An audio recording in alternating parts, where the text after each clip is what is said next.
what economic researchers tend to find is that the negative impacts of migration, that is the extent to which they take jobs or reduce wages for native workers, tend to be, if they're there at all, quite small and short-lived. In the UK, for example, we've struggled to find any really big negative impacts of migrants. On the other hand, the positive impacts seem quite large.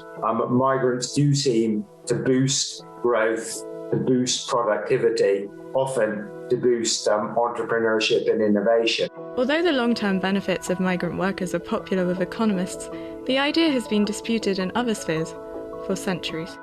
But the case I know the best, I suppose, and it's a very well-known case, is the case of the Huguenots, French merchants who were Protestants, and they were discriminated against by the French monarchy, Louis XIV, in the late 17th century.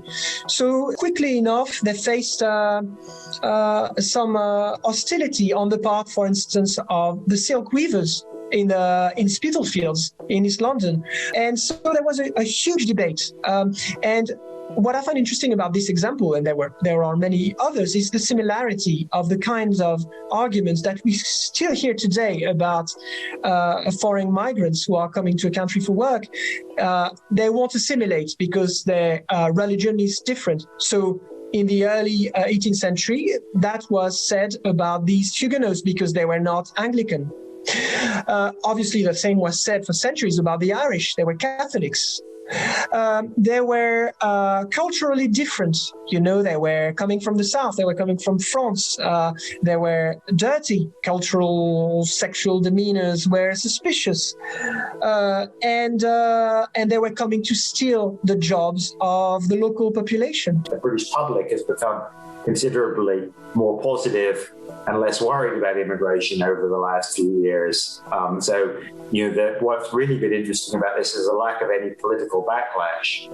The Hong Kong migrants are presented as ideal migrants. So obviously this discourse implicitly is also a way of saying there are other people who are not welcome.